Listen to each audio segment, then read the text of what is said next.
Ada 5 nanti, kalau ini menurut Daniel Goleman, 5 kunci kecerdasan emosi. Jadi orang yang cerdas secara emosi itu cirinya 5. Yang pertama self-awareness, yang kedua self-regulation, yang ketiga motivation, yang keempat empati, yang kelima social skill. Kuncinya di sini. Yang pertama apa? Self-awareness, kesadaran diri. Mampu mengenali dirinya, mengenali emosinya, dorongan jiwanya, dan juga efeknya. Nah, ini namanya self-awareness. Wah, saya itu biasanya kalau ketemu teman yang seperti itu mudah tersinggung. Nah, ini mampu mengenali dirinya. Harus hati-hati ini saya. Nah, itu sadar diri. Wah, ini ngajinya sampai jam 10. Lama, saya biasanya tidur jam 9, berarti nanti mesti aku ngantuk. Kalau aku ngantuk, pikiran tidak jernih. Kalau pikiran tidak jernih, ya ngajinya tidak bisa masuk. Kalau kadang-kadang kalau ngantuk tidak ngerti kiri kanan, akhirnya nendang gelas. Kemudian, nah ini self-awareness, sadar diri. Jadi ngerti emosi-emosi yang bermain dalam dirinya. Dia bisa memprediksi kalau situasinya begini, nanti aku mesti begini. Kalau kondisinya begini, nanti aku mesti begitu. Ini orang yang sadar emosi. Yo, kalau tidak sadar emosi, gimana kita ngontrolnya? Kecerdasan emosi itu kan secara umum bagaimana kita mengontrol emosi kita. Lah kalau kita tidak tahu yang dikontrol apa kan ya berat. Jadi yang pertama ini self-awareness, sadar emosi. Yang kedua, setelah sadar apa? Self-regulation, ngontrol. Nah, kalau tadi sadar menerima, kalau ini ngontrol. Saya tahu ngobrol dengan orang kayak gini ini mesti membuat mangkel, membuat tersinggung, tapi saya tahanlah.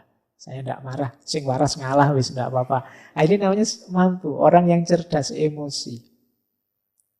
Hari ini kan sulit kita untuk bisa mengontrol ini. Kalau menyadari mungkin mudah ya, tapi ngontrol ini berat.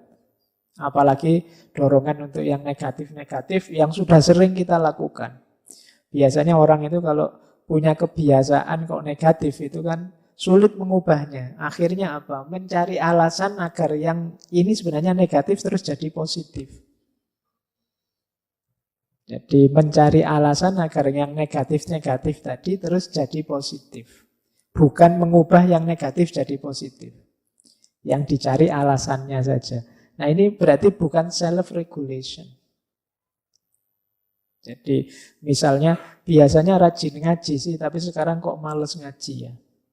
Nah, terus dicari alasan, males ngaji. Ngaji itu kan sunnah, tidak wajib. Wong saya juga bukan ahli Al-Quran, wong ya bukan hafid, bukan. Jadi ya tidak masalah lah. Yang penting kan masih sholat, masih syahadat. Nah, ini namanya bikin alasan untuk kebiasaan yang sebenarnya kita tahu itu negatif. Ini ciri orang yang tidak bisa self-regulation. Jadi itu kedua. Jadi kemampuan mengontrol, mengalahkan emosi dan dorongan jiwa yang negatif. Ini negatif saya tidak usah lah.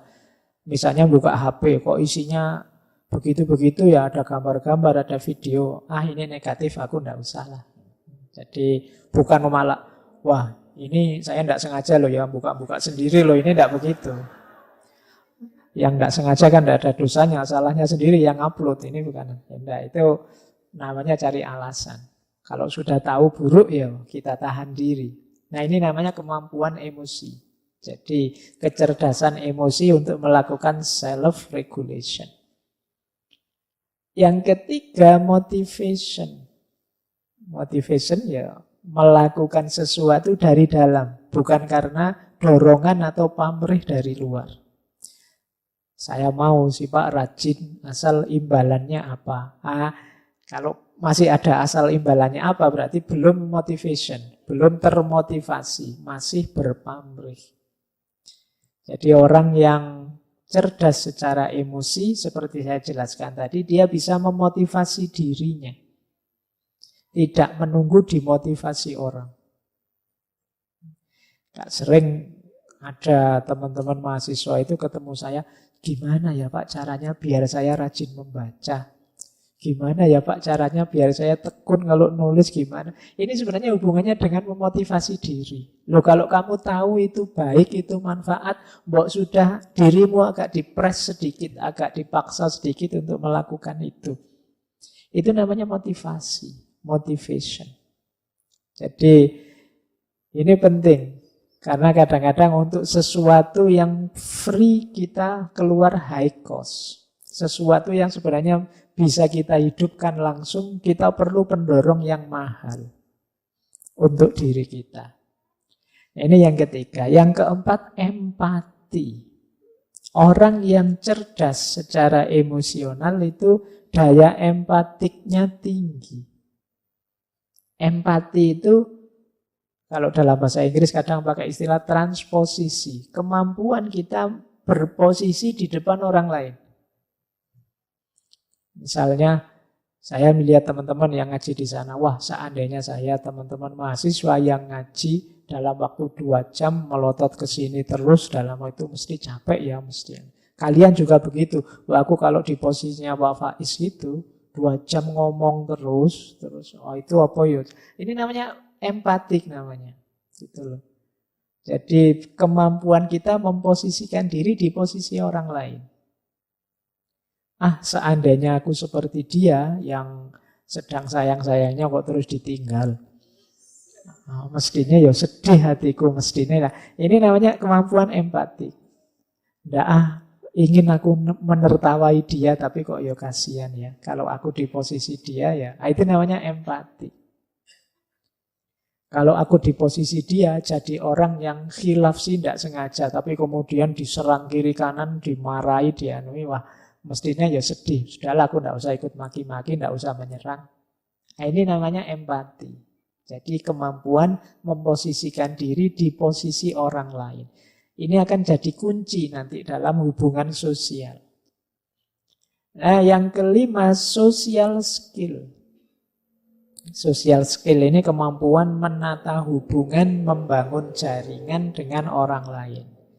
Jadi orang yang mudah bergaul, enak bergaul, gampang diterima di mana-mana, itu namanya social skill.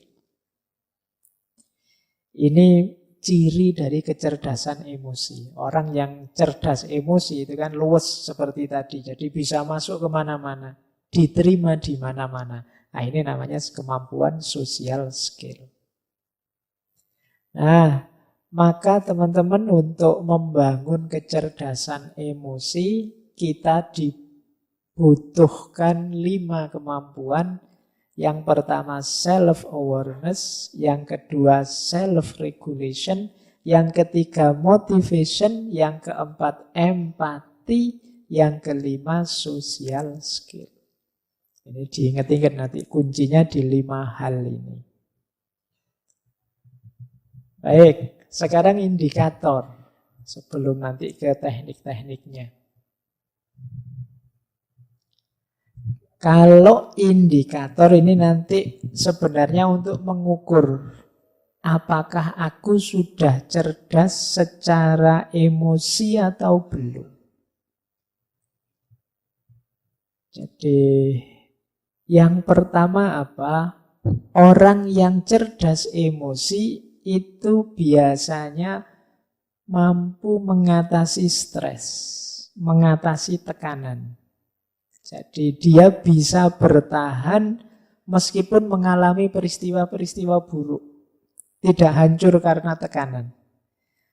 Masalah banyak sih, problem banyak.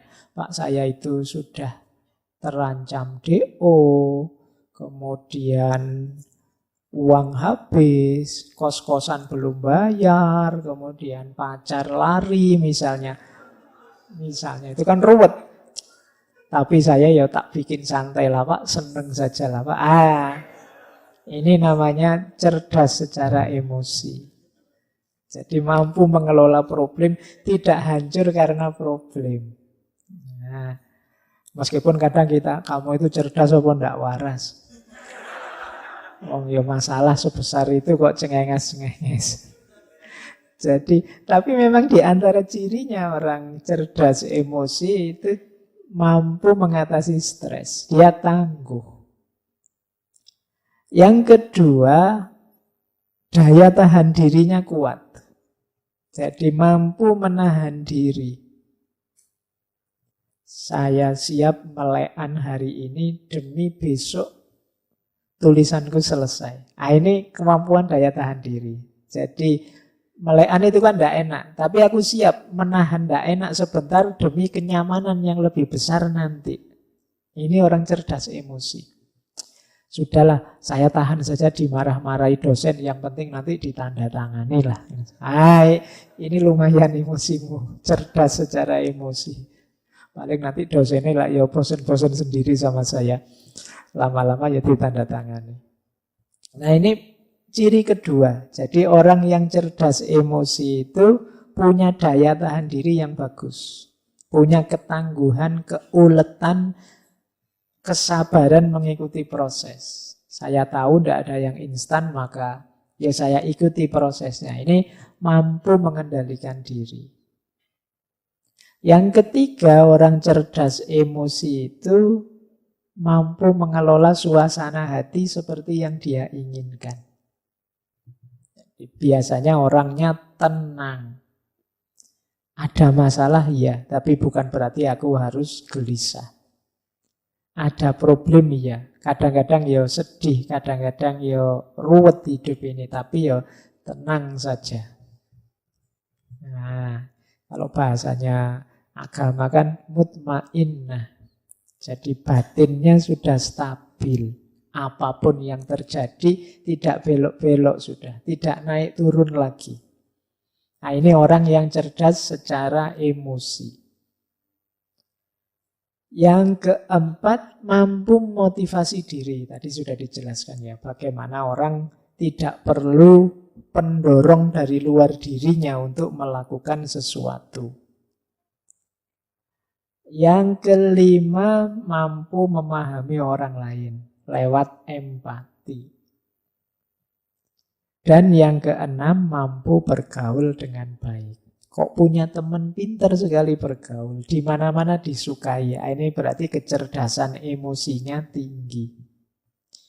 Berarti apa teman-teman? Melatih kecerdasan emosi itu sebenarnya melatih untuk melakukan 6 hal ini. Yang pertama, latihan untuk tangguh, tidak runtuh meskipun banyak masalah yang menekan kita. Yang kedua, latihan mengendalikan diri, menahan diri. Yang ketiga, latihan tenang, latihan mengendalikan suasana hati. Yang keempat, mampu memotivasi diri kita untuk melakukan sesuatu tanpa butuh pendorong, tanpa butuh pamrih dari luar diri. Yang kelima, mampu empatik, memahami orang lain di posisinya. Dan yang terakhir, mampu bergaul dengan siapa saja dengan cara menyenangkan, mampu tenggang rasa terhadap orang lain.